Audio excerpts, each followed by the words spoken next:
Ang kwento ni Tomby. Ang kwentong ito ay hango sa totoong buhay.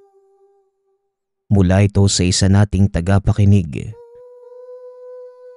Naitago na lang natin sa pangalang Robert. Walang eksaktong taon. Quezon, Bukidnon. Magandang araw sa ating mga tagapakinig. Bago ko simulan ang kwentong ito, nais ko lamang munang magpakilala. Ako si Robert.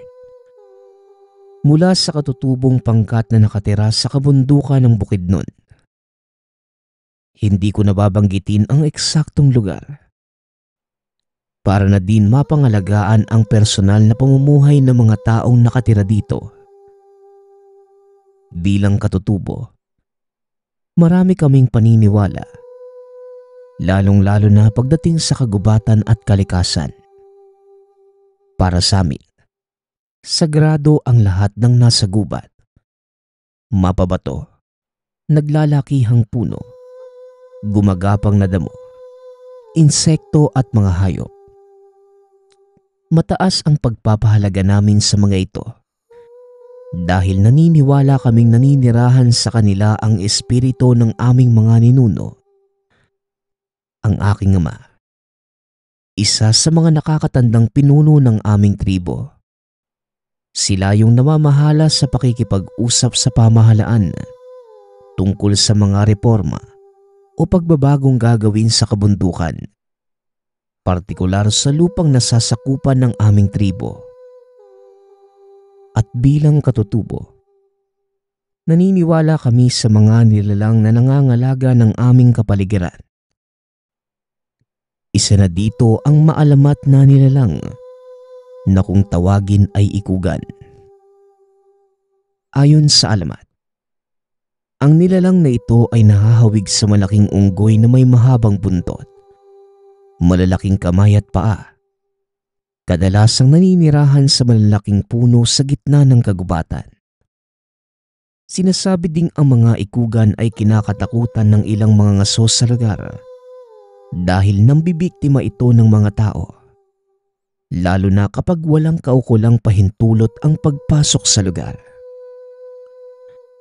Ang mga katutubong mga ngaso, sa tuwing papasok sa teritoryo, madalas nagiiwan ng buhay na manok o hindi naman kaya biik bilang alay o kabayaran sa anumang hayop na mahuhuli nila. Dito nagmula ang aking karanasan sa nilalang. Kasama ko si tatay at tiyuhing itago na lang natin sa pangalang Bert. Taon-taon, nagsasagawa ang aking tribo ng ritual ng pangangaso. Pumapasok kami sa kagubatan upang humuli ng kahit anong maaari naming pagsaluhan. Ito ay bilang pasasalamat sa mga espiritu sa isang buong taong kasaganahan. Hindi naman sa pagyayabang. Kahit nasa kabundukan ang aming pamayanan, ni minsan hindi kami nagkulang ng probisyon, kagaya ng bigas at pangunahing pangangailangan. At ayon sa aming mga ninuno, ito ay biyaya mula sa mga espiritong nasa kalikasan. Balik tayo sa kasalukuyang tagpo. Bago kami tumuloy sa pangangaso ay dinaanan namin ang isa sa mga kasama. Nakatira ito sa mismong paanan ng bundok kung saan kami nangangaso. Huminto kami sa harap ng isang maliit na kubo. Nagulat ako sa mga palamuting nakasabit doon dahil puro bungo ng iba't ibang hayop ang makikita mo sa paligid. Kung hindi nakatusok sa kawayan, nakasabit ito sa mismong pinto ng kubo. Ilang minuto pa lumabas ang isang lalaking may daladalang pana. Ayon kay tatay, siya ang pinakamagaling na mangangaso ng tribo. Ito ang unang beses kong makasama sa kanila, kaya ngayon lamang din kami nagkaharap ng taong yun. O Arturo, Mabuti naman natanda ka na. Tara, kailangan nating makarating sa unang kampo bago magdilim. Wika ni tatay. Kaunting pagpapaliwanag sa lugar na aming pupuntahan. Hindi naman gaanong matarik ang lugar, kaso lang napakasukal. Punong-puno ng matitinik na halaman ang daan.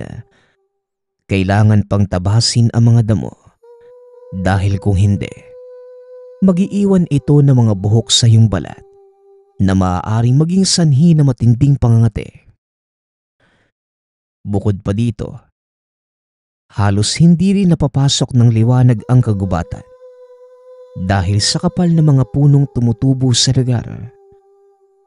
Halos 5 kilometro ang aming nilakad bago marating ang sinasabing unang kampo. Isa itong malawak na kabatagan sa gitna ng gubat. Sa hindi malamang dahilan, walang tumutubong puno sa lugar kundi puro maliliit na damo. Dito tayo magpapalipas ng gabi bago tumuloy sa ating pupuntahan. Arturo, isama mo itong si Robert. Kayo ang magbigay ng alay sa mga ikugan. Wika ng tatay kong tawagin na lang natin sa pangalang Kaminggoy. Sandali lang tay. Bakit ako ang sasama? Hindi ko naman po alam ang gagawin eh. Mamaya magkamali pa ako, magalit ang mga yon. Tugon ko sa kanya. Wala kang dapat alalahanin. Dahil kasama mo naman si Arturo. Kung hindi mo na itatanong, may hawak na bertud ang isang yan na kayang magpaamo ng mga ikugan. Muling wika ng tatay ko. Napakunot naman ang noo ko dahil hindi ko akalaing may mga ganun palang gamit ang aming lahi. O ano pang hinihintay mo? Pasanin mo na yung biik para madala natin doon sa pinag-aalayan. Wika ni Arturo. Dali-dali ko namang binuhat ang biik. Sumunod kay Manong Arturo. Nang marating namin ang sinasabing lugar. Manong, saan ko po ilalagay itong biik? Saka, paano po natin isasagawa ang pag-aalay? Tanong ko sa kanya. Ilagay mo lang dyan sa tabi. Ako nang bahalang gumawa. Manood ka lang sa akin. Tugon ni Arturo. Kaagad kinuha ang biik at tinalian ang isang paa. Itinali naman ang kabilang dulo ng lubid sa ugat ng puno upang hindi makalayo ang biik. Matapos niya itong gawin, inaya ako na bumalik kung nasan sina tatay. Hindi na ako nagtanong pa tungkol sa mga susunod na mangyayari. Ngunit habang palayo kami sa pinag-aalayan, narinig ko ang atungal ng iniwan naming biik. Yun ang hudyat na malaya na tayo makapasok sa lugar. Bukas bago sumikat ang araw, kailangang nakahanda ng mga gamit natin ha. Wika ni Arturo. Ang ipinagtataka ko, wala sa kanila ang nagdala ng baril. Pawang sibat at pana ang sandatang gagamitin nila sa pangangaso. Ipinaliwanag naman ito ni Arturo. Napag-alaman kong hindi kami pwedeng gumawa ng ingay habang nangangaso at kahit naroon kami sa unang kampo. Napansin kong napakatahimik ng grupo, kaya naman naisip ko na lang ding matulog. Madaling araw pa lamang ginising na ako ni tatay. Iniabot nito sa akin ang mga lubid. Ikaw ang magdala ng mga lubid, anak. Huwag kang ihiwalay sa amin at baka kung ano pang mangyari sa'yo. Wika ni tatay. Nakasunod lamang din ako sa kanila. Habang papunta sa lugar kung saan mangangaso. Pagkarating doon, saktong pasikat na ang araw. Dahan-dahang naglakad si Arturo paakyat ng burol. Sinabihan ako ni tatay na may iwan sa kinaroroonan dahil baka manibago ang mga usa sa amoy ko at magsipagpulasan. Nanatili ako doon habang sinasagawa nila tatay at Arturo ang pangangaso. Ang ilan sa mga kasama namin naghanap ng ibang hayop na mahuhuli at dahil madaling araw pa lamang ay nagising na ako. Idagdag mo pa ang pagkabagot. Hindi na iwasang nakaidlip ako sa kinauupuan. Ilang sandali pa ang nakalipas. Naramdaman ko ang mainit na buga ng hangin sa aking muka. Kasunod nito, ang malamig na dampi ng kung anong bagay sa aking balat. Marahan kong idinilat ang mga mata at halos sumiwalay ang kaluluwa ko nang makita ang malalaking itim na mata ng kung anong nilalang. Hindi ako makakilos sa takot na bigla akong sagpangin ito. Ngunit biglang nagtawanan sina Arturo at tatay at kagad namang umalis ang nilalang. Tumakbo ito papunta sa likod ni Arturo at pinulupot ang buntot sa katawan. Yan ang napapala ng tutulog-tulog. Huwag kang mag-alala. Kaibigan ko yan. Wika ni Arturo. Nakatitig lamang ako sa nilalang. Saka pa lamang napagtanto na ang sinasabing kaibigan ni Arturo ay isang ikugan. Hindi ko magawang ibuka ang bibig na mga sandaling yun na tila may kung anong pumipigil sa akin para magsalita. Nakatitig lamang ako sa elemento habang nakikipaglaro ito kay Arturo at tatay.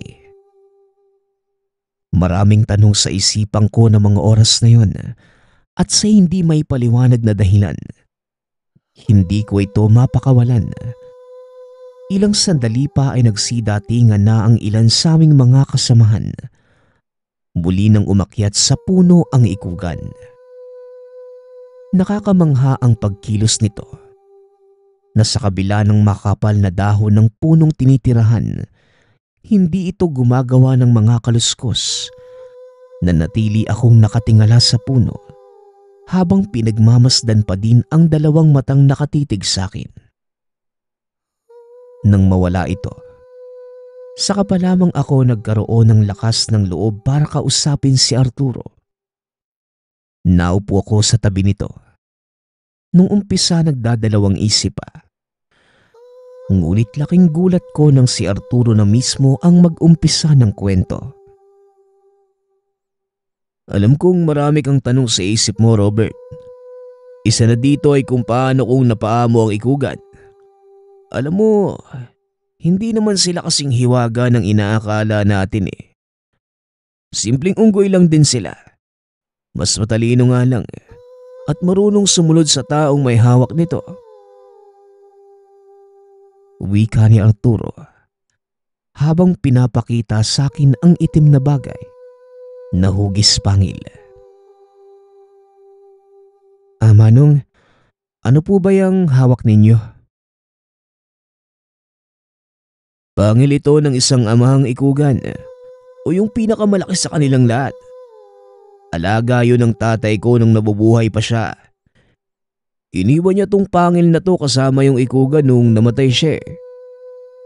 Pero ilang araw lang din ang nakalipas. Namatay din yung ikugang alaga niya. Kaya ngayon, ako na ang nangangalaga sa kanila. Kwento ni Arturo. Ayon pa sa kanya, ang itim na bagay na ipinakita sa akin, isang uri ng bertud na nagpapasunod sa mga ikugan. Ipinahawak niya sa akin ang pangil at biglang nag-ingay ang paligid. Nagtanong ako kung ano ang ingay na yon at sinabi ni Arturo na mga ikugan ang may kagagawan nun. Manong, bakit po sila nag-iingay? Dahil pinahawak ko sa ibang kamay ang bertud. Tugon ni Arturo. Kagad kong binalik sa kanya ang itim na pangil. Unti-unting tumahimik ang mga nilalang. Ilang minuto pa ay nag-aya ng umuwi si tatay. Nakuha na namin ang pakay at wala na kaming gagawin doon. Pagkarating sa aming baryo, sinalubong kami ng mga tao. Tuwang-tuwa ang mga ito dahil sa huli naming mga hayop. Kaagad inihanda ang mga ito para sa kapistahang gaganapin sa mismong gabing yun. Talagang hindi tayo pinapabayaan ng mga espiritu. Taon-taon nating ginagawa ang ritual na ito, pero patuloy pa din tayong binibiyayaan. Ito ang legasiya ng ating mga ninuno na sana ay manahin ninyo at nagsusunod pang henerasyon. Wika ni tatay. Habang nagkakasiyahan ang mga tao, napansin kong nakikiramdam lamang si Arturo at ang iba pang mga aso. At dahil wala din naman akong ginagawa, pinili kong lumapit sa mga ito at makipag-usap. Mang Arturo, sana po hindi ako nakakaabala sa inyo ha. May ilang tanong lang po sana ako. Tanong ko sa kanya. Walang problema. Nagbabantay lang naman kami. Ano ba yung itatanong mo? Teka po, nagbabantay? Bakit naman po? Hindi may iwasang sumalisin ng mga taong labas sa ganitong mga okasyon eh. Madalas silang nanlolob sa mga imbakan ng bigas ng komunidad. At dahil abala sa pagsasaya ang mga tao, kadalasan hindi na ito napapansin. At kung mapansin man, marami ang napapahamak. Hindi nakakalaban ng mga kasama natin eh. Dahil sa kakulangan sa mga sandata. Wika ni Arturo. Minsan ko nang naranasan ang sinasabi nito. Maraming taon na ang lumipas, simula nung huli kaming salakayin ng mga tagalabas. Simula nun hindi na sila muling bumalik. Sa pagkakatanda ko manong, ilang taon na din ang nakalipas simula nung huli tayong pinasok ng mga tagalabas. Bakit hindi sila bumalik pagkatapos nun? Tanong ko kay Arturo. Dahil yon sa mga kaibigan kong ikugan. Sila ang nakatulong namin noon para pigilan ng mga tagalabas. Dahil sa takot, siguro pinili na lang nilang wag nang magpakita. Pero hindi pa din kami nagpapakasiguro eh. Lalo ngayong umaabot na sa puntong limitado ang kanilang kilos sa kapatagan. Kaya mga taga-bundok ang kanilang pinagdidiskitahan.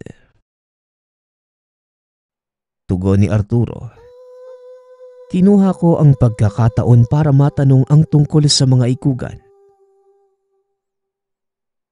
Manong, gusto ko lang pong malaman paano pong napunta sa tatay niyo ang pangangalaga sa mga ikugan.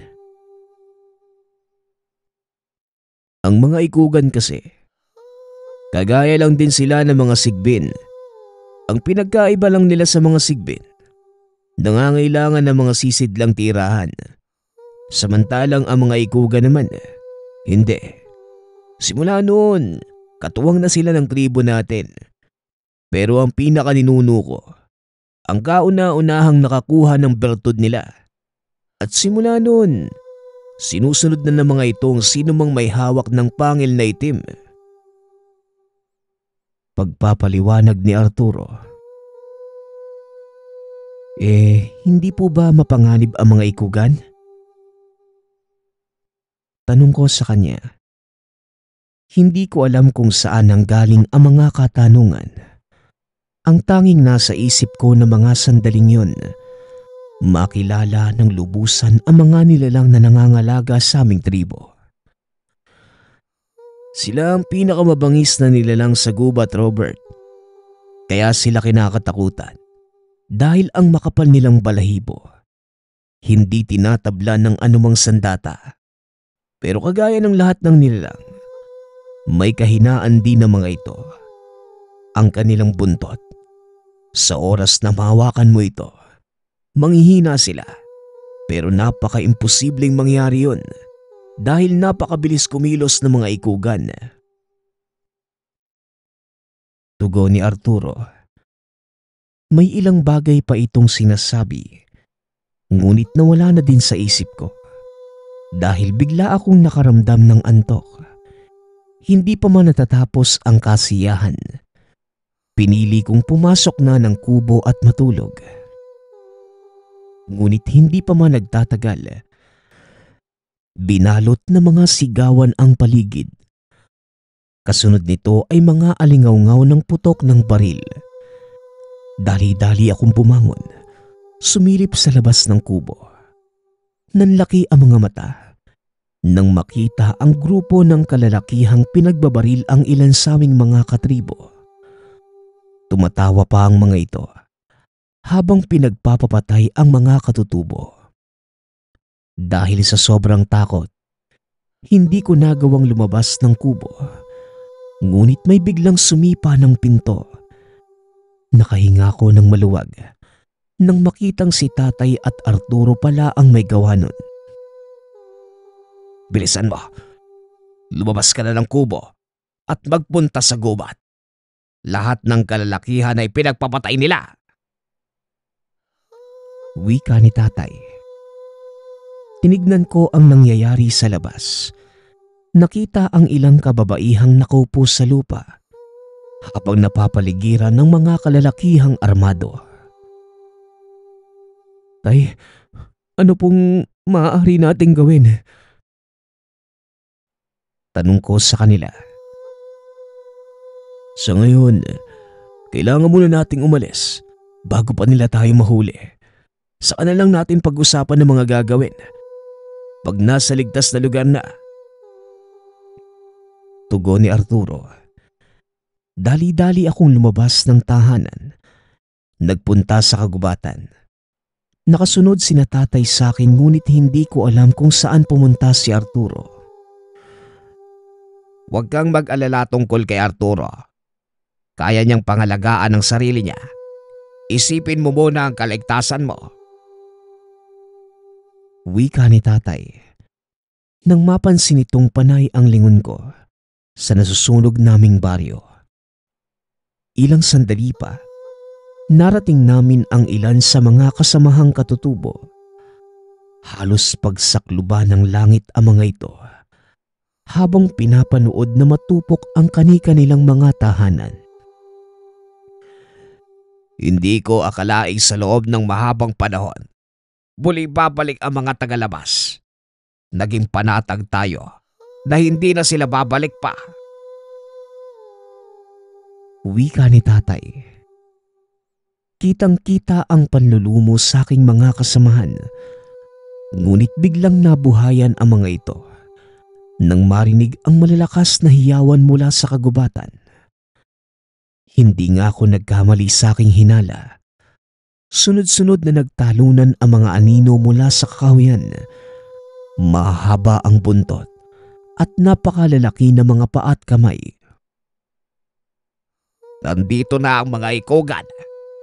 Ngayon, pagsisisihan ng mga taong yan ang pagbabalik nila sa baryo natin. Wika ni Tatay. Abala sa panonood ang mga tao. Kaya hindi nila ako napansing pumuslit pabalik ng baryo upang panoorin ng malapitan ang mga nangyayari. Nagtago ako sa isang kubo, malapit sa pinakagitna ng baryo kung saan nakikipaglaban ang mga tagalabas sa hindi nila nakikitang kalaban. Napakabilis kumilos ng mga ikugan. Halos hindi ito masunda ng tingin ng pangkaraniwang mga mata. Dumadaan lamang sa kanila ang itim na figura. Nagugulat ang mga kalaban dahil isa-isa silang tumutumba. Nataranta ang mga tagalabas dahil sa hindi nakikitang kalaban. Habang tumatagal, unti-unti nang nauubos ang mga tagalabas hanggang sa napagpasyahan ng mga itong tumakas. dahil hindi na nila kaya pang labanan ang hindi kilalang kalaban. Ilang sandali pa, lumabas na si Arturo kasama ang pinakamalaking ikugan. Nang masiguro kong ligtas na ang paligid, lumabas din ako sa pinagtataguan kong kubo. Mabuti na lang at dumating tayo sa oras. Maraming salamat kaibigan. Maaari na kayong bumalik sa gubat. Wika ni Arturo. Kagad namang umungol ang malaking ikugan at nagsipagpasukan sa kahoyan ang mga nilalang.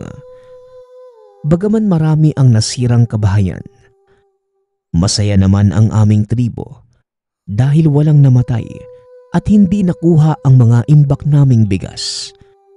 Laking pasasalamat na mga nakakatanda kay Arturo. Kinabukasan, habang inaayos namin ang nasirang kabahayan, napansin ko sa mga gumuhong kubo ang katawan ng isa sa mga ikugan. Wala na itong buhay at may tama ng baril sa ulo. Putol din ang buntot nito na tila sinadya. Dali-dali naming pinatawag si Arturo at nanlumo ito sa nangyari. Kung sino man ang may gawa nito, alam niya ang sikreto ng maikugan. Kung nagawa niyang kunin ang buntot ng nilalang, maaari itong magamit laban sa mga ikugan. Wika ni Arturo. Nakita ko ang pag-aalala sa kanya na mga sandaling yun at alam ko sa sarili na seryoso ang problema. Ano pong pwede nating gawin? Tanong ko kay Arturo. Wala, Robert. Kailangan lang ng iba yung pagmamatsyag dahil maaaring bumalik ang mga tagalabas. Tugon ni Arturo. Nang araw ding yun, nagpasya kami ni tatay na bumaba ng kapatagan para bumili ng mga gamit na kailangan sa pag-aayos ng mga nasirang kagamitan. Kahit pa nasa paligid na namin ang lahat ng kailangang gamit, hindi pa din maiiwas ang mga ilangan ng mga modernong kagamitan, kagaya ng martilyo, pako, alambre, lagare at kung ano-ano pang gamit pang karpintero. Alam mo, Robert, nababahala ako sa nangyari. Hindi ko akalaing may isa sa mga tagalabas ang makakabatay sa ikugan. Totoo nga siguro ang sinabi ni Arturo. Hindi lang siya ang may kaalaman tungkol sa mga ikugan. Wika ni tatay. Bakit tay? Ang alam ko, yung itim na pangil lang ang tanging bertud na nagpapasunod sa mga ikugan eh. Bakit naman natatakot si Arturo doon sa taong nakakuha ng buntot? Tanong ko sa kanya. Ang buntot ng mga ikugan may taglay na agimat, kagaya ng kanilang katangian. Sinasabing sa oras na magtangan ka nito, walang sandatang makakatalab sa katawan mo at kapag nakuha mo ito, habang buhay ang ikugan, maaaring mapunta sa iyo ang kanilang mga katangian. Pagpapaliwanag ni tatay. Alam ko ang mga katangian ng ikugan. Ito ay ang bilis at talas ng paningin. Mukhang nakakatakot ang taong yun kung sakali. Pero paano ba natin siyang mapipigilan, tay? Muling tanong ko sa kanya. Medyo nakulitan na sa akin si tatay, kaya hindi na ako nagtanong pa. Ilang sandali lang ay narating na namin ang bilihan ng mga gamit. Habang namimili, napansin ko ang dalawang kalalakihang nag-uusap. Medyo malapit ako sa mga ito, kaya dinig na dinig ko ang kanilang pinag-uusapan. Ang swerte talaga ni Dodong pagdating sa mga anting-anting, no? Akalain mo yun? Magagawa niyang mahuli isa sa pinakamaiilap na ikugan? At hindi lang yun, nagawa pa niyang kunin ang buntot nito. Wika ng isa sa mga kalalakihan. Ang mali lang sa ginawa niya. Iniwan niya doon yung katawan ng patay na ikugan. Sa oras na makita yun ng kanilang mga kasama, siguradong hahanapin siya ng mga yun. Tugon ng isa pa sa kalalakihan. Napagtanto ko na ang ginawang pagsalakay ng mga ito hindi para kunin ang mga imbak naming pagkain, kundi ang makahuli ng buhay na ikugan. Nagpatuloy ako sa pakikinig. Nakapila pa naman ng mga sandaling yon si tatay. Muling sinabi ng isa sa mga kalalakihan na babalik sila sa baryo para sa ikalawang pagkakataong makahuli ng mga ikugan. Bumili ng lubid ang mga kalalakihan at ilang paldo ng lambat. Kagad kong nilapitan si tatay para sabihin ang narinig. Laking gulat ko dahil alam na pala niya ito. Huwag kang magpapahalata. Alam ko kung ano ang plano ng mga yan.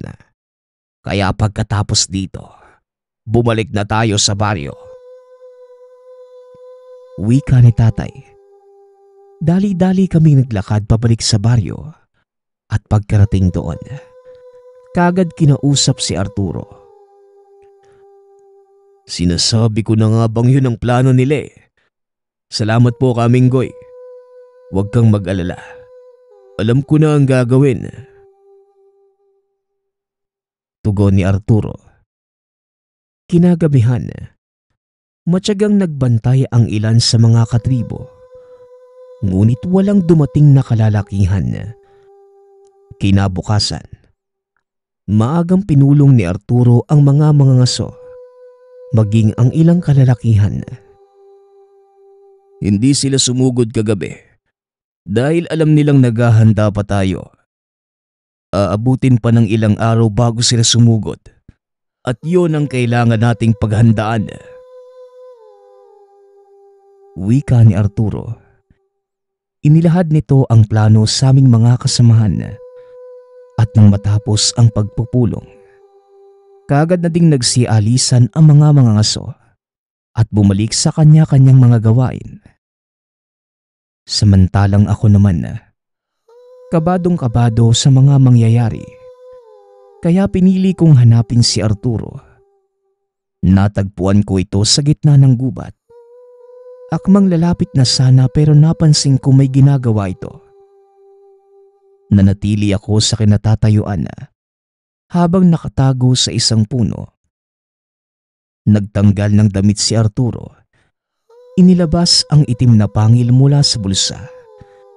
Nanlaki ang mga mata ko nang makitang sinugatan niya ang dibdib. Ikinalat ang dugo sa buong katawan. Napangiwi ako dahil parang naramdaman ko yung sakit ng sugat. Samantalang nanatiling nakadipa si Arturo habang may kung anong sinasambit. Bahagyang humangin sa paligid at mula sa hindi kalayuan, narinig ko ang alulong na mga ikugan. Matapos ang ilang minuto, tumayo ito. Kaya dali-dali akong umikot papunta sa kabilang bahagi ng puno. Nakita kong dumaan si Arturo pabalik ng baryo. Nakahinga ko ng maluwag dahil hindi niya napansin ang presensya ko sa lugar. Yun ang akala ko. Dali-dali akong sumunod. Laking gulat ko nang biglang may kung sinong humatak sa damit ko, papasok sa masukal na gilid ng daan. Huwag kang maingay. Nandito na ang hinihintay natin. Wika ni Arturo habang tinatakpan ng bibig ko. Itinuro nito ang kinaroroonan ng mga kalalakihang naglalakad papunta sa baryo. Medyo malayo pa ang mga ito. Ngunit kung tama ang hinala ni Arturo, maaaring maramdaman ng mga ito ang kanilang presensya. Huminto ang pangkat. Hindi kalayuan sa kanilang pinagtataguan at nakikiramdam. Mabuti na lang at may mga dumaang katutubo. Kaya naman nawala ang atensyon sa aming dalawa. Nagtago ang mga kalalakihan upang hindi sila mamataan ng mga katutubo. Kinuha naman namin ang pagkakataong yon para makaalis sa lugar. Nakihalo kami sa mga kasamahan na labis namang nagulat. Dahil sa itsura ni Arturo, ang ilan ay nag-aalala. Kumuha ng mga halamang gamot para ilapat sa sugat nito sa dibdib. Ngunit pinigilan ito ni Arturo. Ayon sa kanya, may dahilan kung bakit patuloy na nagdudugo ang sugat at kahit anong gamot ang ilagay doon, hinding-hindi ito hihinto. Pagkarating sa baryo, kaagad sinabi ni Arturo sa mga kasamahan ang natuklasan. Ngunit kagaya ng dati, kailangang hindi malaman ng mga kalaban na alam naming paparating sila. Nagpatuloy kami sa mga gawain, habang ang ilan sa mga kasamahan nakabantay sa paligid. Ilang minuto pa ang nakalipas. Naglakad papasok ng baryo ang isa sa mga kalalakihan. Ang ilan ay naupo sa mga atanga ng tahanan. Samantalang ang ilan naman, nag-iikot sa baryo. Nilapitan ako ng isa sa kanila at nagtanong kung nasaan ang pinuno. Itinuro ko naman si tatay. Sang-ayon sa aming plano. Buti na lamang umaayon ang lahat at hindi nahalata ng mga kalaban ang aming totoong balak. Dinig kong tinanong nila ang tungkol sa aming imbakan. Itinuro naman ito ng mga nakakatanda at kagaya ng inaasahan, ang mga bigas ang kanilang punteriya. Matapos nilang hakutin palabas ng imbakan ang mga sako ng bigas, muling nagtanong ang mga ito tungkol sa mga ikugan. Ito na ang inaantay naming hudyat. Kagad lumapit ang isa sa aming mga katribo. Kinausap ang mga ito. Itinuro kung nasang bahagi ng gubat naglulungga ang mga ikugan. Lingid sa kalaman ng mga ito na isang patibong ang kanilang papasukin. Siguruhin mo lang na hindi mo kami pinaglololoko ha. Dahil sa oras na malaman ko, talagang sasamahin ka sa akin. Wika ng lalaking nakita namin sa bilihan ng gamit. Hindi po. Totoo pong sinasabi ko. Hindi po ako nagsisinungaling sa inyo. Kasama ako sa tuwing nangasa sa lugar. Kaya alam ko ang lungga ng mga ikugan. Tugon ni Loloy. Isa ito sa mga ngasong kasama ni Arturo. Napag-usapan nilang dalhin ang mga kalalakihan sa lugar kung saan kami nangangaso. Kaagad na silang tumuloy. Sumunod naman kami ni tatay kasama ang ilan pa sa aming mga kalalakihan. Ang mga ngaso ng tribo naman, nakaantabay na sa lugar kasama si Arturo. Kaagad naglakad ang mga tagalabas papunta sa lugar. Walang kaalam-alam ang mga ito sa kanilang pinapasok. Ilang sandali pa ay narating na nila ang lugar. Kami naman nila tatay ay umikot papunta sa kabilang bahagi ng gubat upang magsilbing bantay. Itinuro ni Loloy sa mga ito ang malalaking puno kung saan naglulungga ang mga ikugan. Kaagad naman itong pinalibutan ng mga tagalabas. Inakyat ng isa sa mga ito ang malalaking sanga upang tignan kung naroon nga ang mga nilalang. Ngunit bigla itong napasigaw dahil hindi ikugan ang naroon, kundi isang malaking sawa at binalingan ng isa sa mga lalaki si Loloy. Walang iya ka. Pinaglololoko mo kami. Wika ng lalaki. Hindi ako nakikipaglokohan sa'yo, no? Ito ang mismong lungga ng mga ikugan. Hindi niyo ba napapansin ang mga marka ng paa sa gilid? Tugon ni Loloy. Iniikot naman ng lalaki ang tingin. Nakita ang mga bakas ng paa sa lupa at mga katabing puno. Muling naghanap ang mga kalalakihan. Ngunit inabot na sila ng dilim. Wala ni isa sa mga ikugan ang nagpakita. Muli na namang kinumpronta ng mga tagalabas si Loloy. At sa pagkakataong yon, inambahan na siyang papatayin. Ito na ang pinakahihintay kong pagkakataon. Naglabasan sina Arturo, maging ang iba pang mga ngaso, na siyang nakakuha ng atensyon ng mga tagalabas. Kung mga ikugan ang hanap ninyo, hindi kayo nagkamali ng lugar na pupuntahan. Pero hindi nyo sila basta-bastang mapapalabas. Kung talagang gusto ninyo, eto, saluhin mo. Inihagis ni Arturo ang itim na pangil sa lalaki. Walang kamuwang-muwang niya naman itong sinalo. Pagkahawak nito sa pangil, biglang napuno ng alulong ang kapaligiran.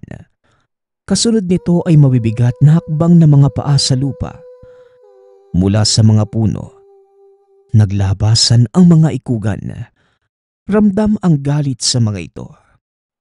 Nakatuon ang atensyon sa mga kalalakihan. Nagsipagbabaan ang mga ikugan sa puno at sinugod ang mga tagalabas. Wala silang awang pinagpapatay. Ngunit sa kasamaang palad, may isang nakatakbo. Akmang hahabulin pa sana ng mga ngaso. Ngunit kagad itong pinigilan ni Arturo. Hayaan mo siyang makabalik sa kapatagan. Nang sa ganun, makarating sa pinuno nila ang nangyari dito. Yan ang napapala ng mga taong gahaman sa kapangyarihan. Pilit niyong inaangkin ang hindi naman dapat para sa inyo, na hindi niyo naman alam kung saan gagamitin. Wika ni Arturo, abang pinagmamasdan ang mga kalalakihang nilalapan ng mga ikugan. Matapos ang pangyayari, kagad na kaming bumalik sa baryo at sa pagkakataong yon, nakahanda na ang lahat ng mga kalalakihan sa muling pagbabalik ng mga tagalabas. Paniguradong buong puwersa silang lulusob dito, lalo pat marami sa kanila ang namatay. Wika ni tatay. Kausap nito ang ilan sa mga nakakatanda at si Arturo. Yan ang paghahandaan ko ngayon, Kaminggoy. Alam kong mangyayari ito eh. Kaya nga pansamantala kong pinalayo sa kanilang tirahan ng mga ikugan. Dahil alam kong mabubulabog sila sa oras na sumugod ng mga tagalabas. At napagtanto kong dapat ng tuldukan ang ginagawa nila sa kabundukan. Tugon ni Arturo. Nagtaka ko kung bakit niya pinalis ang mga ikugan. Gayong malaki ang naitutulong ng mga ito sa labanan. Ngunit sa kalagitnaan ng pag-uusap, ipinaliwanag din ito ni Arturo. Ayon sa kanya, mas makakabuting hindi mahanap ng mga tagalabas ang mga nilalang para na rin sa kanilang kaligtasan. Lalo pat may alam ang mga tagalabas tungkol sa kanilang totoong kakayanan. Ilang araw pa ang nakalipas. Nanatiling tahimik ang baryo. Ipinagpatuloy namin ang pag-aayos ng mga nasirang bahay at nagbalik sa normal naming mga gawain. Sa isip-isip ko, natakot na ang mga tagalabas na sumalakay dahil sa kamuntikan ng pagkaubos ng ilan sa kanilang mga kasamahan. Kinuha ko ang pagkakataong yon para mas matuto pa ng mga kaalamang tungkol sa mga ikugan. Hindi naman naging maramot si Arturo na ituro ito sa akin. Dito ko napagtanto na ang mga ikugan pumipili lamang ng isang taong kikilalanin nila bilang Panginoon. At kahit hawak mo pa ang bertud nila, wala din itong silbi kung hindi ka kikilalanin ng mga nilalang. Maliban sa bertud ng ikugan, ang buntot ng mga ito ay nagtataglay ng kakaibang kakayanang makapagbigay ng lakas sa taong makakuha nito. Iilan lamang ang talagang nakakaalam ng tungkol sa ganitong bagay. Kaya naman labis ang pagtataka ni Arturo na nakarating ito sa mga tagalabas. Hindi ko rin alam kung paanong nangyaring nakarating sa kanila ang tungkol sa mga ikugan. At kahit ano pa man ang dahilan, kailangan pa din natin silang paghandaan. Wika ni Arturo. Inakala naming hindi na magbabalik ang mga tagalabas. Ngunit mas malala pa ang nangyari makalipas ang ilang buwang katahimikan. Nang mga sandaling ito, abala kaming lahat sa pagtatanim ng palay sa mga kaingin. Nang mamataan ng isa sa aming kasamahan ang malaking grupo ng mga mangangaso, at ang mas kinakagulat pa ng lahat, kasama na mga ito ang isa sa aming katribo. Tawagin na lang natin sa pangalang Nato. Dahil nasa malayo sina tatay, dali-dali ko silang pinuntahan at nagtaka ang mga ito kung bakit ako humahangos. Anong nangyayari sa iyo, anak? Saka bakit ka tumatakbo? Tanong ni tatay. Ipinarating ko ang sinabi ng isa sa aming mga kasamahan. Nataranta ang lahat. Dali-daling nagsipag-uwi sa aming baryo upang magsipaghanda. Hindi kakayanin ng mga katutubo ang paparating na panganib. Sumakto pang nasa malayong lugar si Arturo na mga sandaling yun. Walang ibang nakakaalam ng lokasyon nito. Kaya walang nangahas na hanapin ang punong mangangaso. Alam ko sa sarili na hindi ako pwedeng tumunganga. Nasa panganib ang buhay naming lahat na mga sandaling yun. Kaya napagpasyahan kong hanapin si Arturo. Kahit alam ko sa sariling walang kasiguraduhan ang gagawin, isinugal ko ang pagkakataon. Tinahak ko ang daan papunta sa gubat kung saan madalas naglalagi si Arturo. Ngunit sa kasamaang palad, wala ito doon. Sinubukan kong maghanap sa paligid ng gubat, pero wala akong nakitang Arturo sa lugar. Hanggang sa hindi ko namalayang nakarating na pala ko sa kabilang dako ng kabundukan. Pakapal ng pakapal ang gubat at hindi na din maganda ang pakiramdam ko. Dahil habang pataas ng pataas ang kinaroroonan ay siya namang pagkaunti ng hangin. Hinahabol ko ang hininga ko na mga sandaling yun hanggang sa tuluyan ng bumigay ang aking baga. Nawalan ako ng malay at hindi na alam kung ano pang susunod na nangyari. Nagising na lamang akong nasa isang maliit na kubo. Sinubukan kong bumangon ng marahan. Laking gulat ko dahil pagtingin ko sa sahig, nasipat ko mula sa siwang ang paana ng puno. At nang mapadungaw sa bintana, napagtanto kong nasa itaas ako ng malaking puno. Oh, anong ginagawa mo sa lugar na ito? Alam mo bang delikado ang pagpunta mo dito? Wika ng isang pamilyar na boses. Pagkalingon ko sa pinto, si Arturo ang nakita kong nakatayo. Nasa panganib ang buong tribo, Arturo. Paparating ang malaking grupo ng mga mangangaso at kasama nila ang isa sa atin. Tugon ko sa kanya. Pumasok ng kubo si Arturo at naupo sa tabi ko. Sigurado ka ba sa mga sinasabi mo? Isa sa mga katribo natin ang kasama nilang umakyat? Tanong ni Arturo. Oo, Manong. Hindi ako maaaring magkamali. Si Nato ang kasama nila papunta sa baryo. Teka, gaano katagal na akong walang malay? Mahigit 2 oras ka nang natutulog at huwag ka masyadong magkikikilos. Dahil hindi pa nakakaangkop ang baga mo sa taas ng lugar na to. Masyadong manipis ang hangin dito. Alam ko, Manong. Pero nasa panganib ang tribo natin at malamang sa mga oras na ito, nagkakagulo na doon. Kung ganon, manatili ka dito. Ako ang mag-isang bababa sa baryo. Hindi naman pwede yun, Manong. Kailangan ako ng mga kasama natin.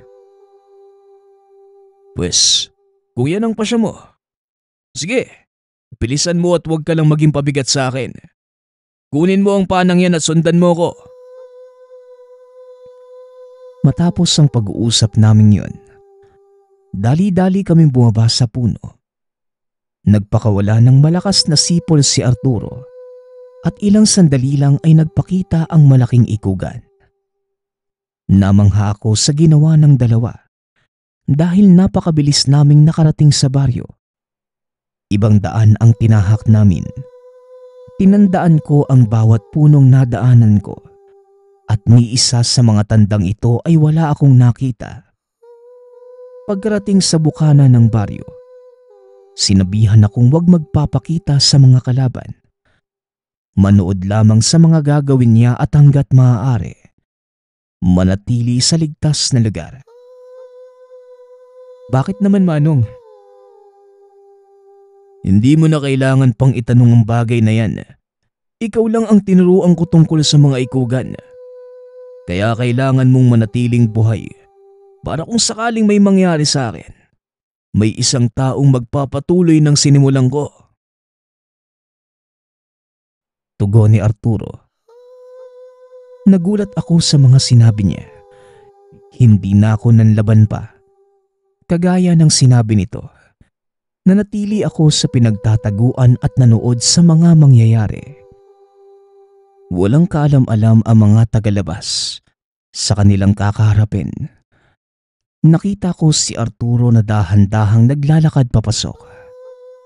Hindi siya napansin ng mga tagalabas dahil abala ang mga ito sa pagtipon ng iba naming kababaryo. Laking gulat ng mga ito nang magsimulang magsipagbagsakan ang ilan sa kanilang mga kasamahan. Nanlaki ang mga mata ng pinuno nilang si Dodong dahil mga palaso ang pumatay sa kanyang mga tauhan. Nandito na ang punong mangangaso nila.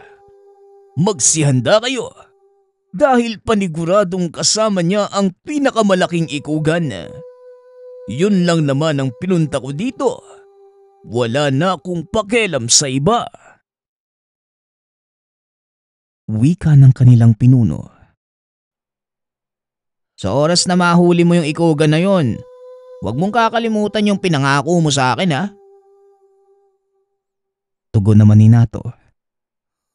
Kitang-kita ang galit ng mga kasamahan ko sa kanya dahil sa ginawa nitong pagtatraidor. Narinig ko ding magsalita ang aking ama. Kitang-kita ko kung paano siyang hinampas ng isa sa mga tagalabas, dahilan para mawalan ito ng malay. Pilit kong nilalabanan ang galit dahil sa sinabi sa akin ni Arturo. Ngunit na mga oras na yon, wala na akong pakialam. Sumugod ako papasok sa baryo at pinagpapana ang lahat ng madaanang kalaban. Kagad naman akong hinarang ni Arturo at kasama nito ang kanyang alaga. Ang tigas talaga ng ulo mo, no? Pwes, kung yan ang gusto mong gawin, bahala ka. Huwag ka lang aharang sa dinadaanan ko, ha? Wika ni Arturo. Huwag kang mag-alala, Manong. Hindi ako magiging sagabal sa'yo. Tugon ko sa kanya. Matapos akong kausapin, sabay kaming sumugod. Dahil may baril ang mga tagalabas, naging maingat ako sa pag-atake. Pinili kong magtago sa isang makapal na puno ng saging habang pinagpapana ang mga kalaban. Swerte lang din. Nasa likuran ko ang kubong imbakan namin ng mga palaso. Dali-dali akong pumasok para makakuha ng bala. At nang muli akong lumabas, nakita kong kinukuyog na ng mga tao si Arturo.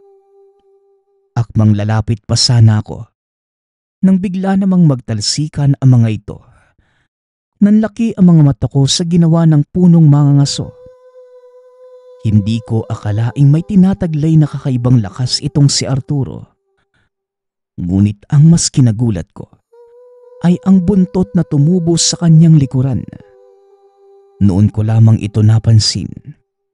Maging ang braso niya ay tinubuan ng makapal na balahibo. Saka ko pa lamang napagtanto na hindi basta bertud ang hawak ni Arturo, kundi ang mismong kaputol ng kanyang pangil. Tama ang narinig niyo. Ang punong mangangaso ng aming tribo ay isang ikugan.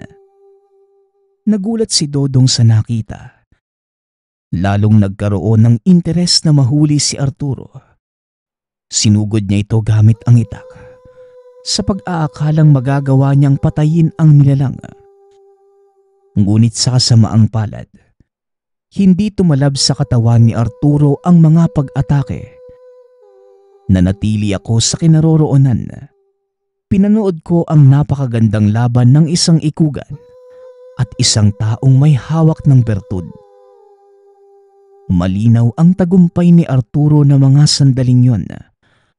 Nang walang kaabog-abog, biglang nahawakan ni Nato ang buntot nito. Napaluhod si Arturo. Tuluyang nanghina. Kinuha naman ni Dodong ang pagkakataong yon para putulin ang buntot ng aming punong mangangaso. Dali-dali kong binalahan ang aking pana. Inuumang ito kay Dodong. Walang pagdadalawang isip na pinakawalan. Sa kasamaang palad hindi ito tumalab. Ngunit nagawa kong kunin ang atensyon nila. Walang hiya ka. Papatayin mo pa talaga ako. Wika nito at naglakad papunta sa aking kinatatayuan. Natataranta ko ng mga sandaling yun, kaya hindi ko na nagawang maglagay pa ng bala sa aking pana. Binitawan ko ito at bumunot ng itak. Walang kasiguraduhan ang aking gagawing pakikipaglaban, ngunit wala na akong pagpipilian pa. Habang papalapit sa akin ang kalaban, unti-unti naman akong umaatras, hanggang sa nabaling ang tingin ko sa kinaroroonan ni Arturo. Napangiti ako nang makitang sakal na nito si Nato. Napansin ni Dodong na nakangiti ako habang nakatingin sa likuran, kaya naman dali-dali itong lumingon. Nanlaki ang mga mata nang makitang papasugod na si Arturo. Isang malakas na suntok ang pinakawalan nito, dahilan para tumilapon si Dodong. Kagad itong dinampot ni Arturo. Napatingin sa akin habang pinipiga ang leeg ng kalaban. Ang pakiramdam ko na mga sandaling yon, hindi na si Arturo ang kaharap ko, kundi isang halimaw. Ilang sandali pa ay binitawan na nito ang kalaban. Huminga ng malalim. Laking gulat ko nang biglang magbalik sa dati nitong anyo si Arturo. Ayos ka lang ba, Robert? Ngayon, alam mo na ang dahilan kung bakit ko napapasunod ang mga ikugan. Tanong ni Arturo. Naging malinaw sa akin ang lahat ng mga sandaling yon. Hindi na ako nagtanong pa kung paanong nangyari. Ngunit alam ko sa sarili na ang taong nasa harap ko ay isang kaibigan. Mabuti na lamang at walang ibang nakakita sa nangyari. Kaya naman pinili kong itago ang lahat. Ito din ang kahilingan ni Arturo. Kaya iginalang ko ang kanyang kagustuhan. Matapos ang pangyayaring yon, muling bumalik sa kagubatan si Arturo, habang ako naman tumulong sa pagsasaayos ng aming baryo. Ilang ulit na itong sinira ng mga tagalabas, ngunit nagagawa pa din namin bumangon. Makalipas ang ilang taon, hindi na muling nakita si Arturo sa lugar. Ngunit alam ko kung saan ko siya matatagpuan sa oras ng pangangailangan. Iniwan din ito sa aking pangangalaga ang itim na pangil. Paminsan-minsan dumadalaw ako sa teritoryo para magdala ng mga pagkain, nakikipagkwentuhan, at nagpapaturo ng mga epektibong paraan sa pangangaso. Kalaunan, itinalaga ako bilang kapalit ni Arturo dahil mabilis kong nakabisado ang kabundukan at ang malaking ikuga na laging kasama ni Arturo palagi na ding nakabuntot sa akin. Marahil inuutusan ito ni Arturo na bantayan ako. Sa paglipas ng taon, tuluyang naging tahimik ang paligid dahil na din sa presensya ng militar. At kalaunan, nagkaroon ng kaugnayan sa kapatagan. Nagtayo ng paaralan ang pamahalaan upang makapag-aral ang mga batang katutubo. Itinalaga din akong local forester ng lugar. Nanatiling lihim ng aming tribo ang tungkol sa mga ikugan. At sa paglipas ng panahon, malungkot bang sabihin, unti-unti nang nawala ang kwento tungkol dito at naging isa na lamang alamat. Gayunpaman, patuloy na nabubuhay sa alaala ng mga nakakatanda ang totoong pangyayari. Dahil na din sa pagbabago ng mundo, pinili na lamang naming itago ang sikreto. Ito din ang dahilan kung bakit hindi ko na nabanggit ang pangalan ng aming tribo. Sa kasalukuyan, namumuhay pa din ako sa aming baryo. May sarili ng pamilya at patuloy na pinangangalagaan ang kalikasan. Malaking tulong sa akin ang naging karanasan para magampanan ang aking tungkulin. At ngayong nagkakaedad na ako, panahon na din siguro para ipaalam sa inyo ang totoong kaganapan at kwento sa likod ng maalamat na nilalang na minsang namuhay sa aming kabundukan. Simula na magkapamilya ako, hindi ko na namataan ang mga ikugan sa lugar. Walang nakakaalam ng totoong pangyayari, kung saan sila napunta o kung nandyan pa ba din sila sa gubat. Iisa lamang ang alam kong totoo at nararapat gawin. Iyon ay ipagpatuloy ang pangangalaga sa kalikasang nagbibigay sa atin ng buhay. Bagay na palagi kong pinapaalala sa aking mga anak na ngayon ay nag-aaral sa syudad para maging ganap na forester. Hanggang dito na lamang ang aking kwento. Salamat sa pagbibigay buhay nito. Nawa ay may aral kayong napulot sa kasaysayan ng maalamat na bertud ng ikugan. Nagpapasalamat nga pala ako sa nagpadala ng ating kwento. Naway nagustuhan niyo ang inyong napakinggan. Nagpapasalamat din ako sa lahat ng patuloy na nakikinig at sumusuporta sa ating channel. Naway patuloy niyong suportahan at pakinggan ang ating mga kwento. Hanggang sa muling pakikinig. Paalam.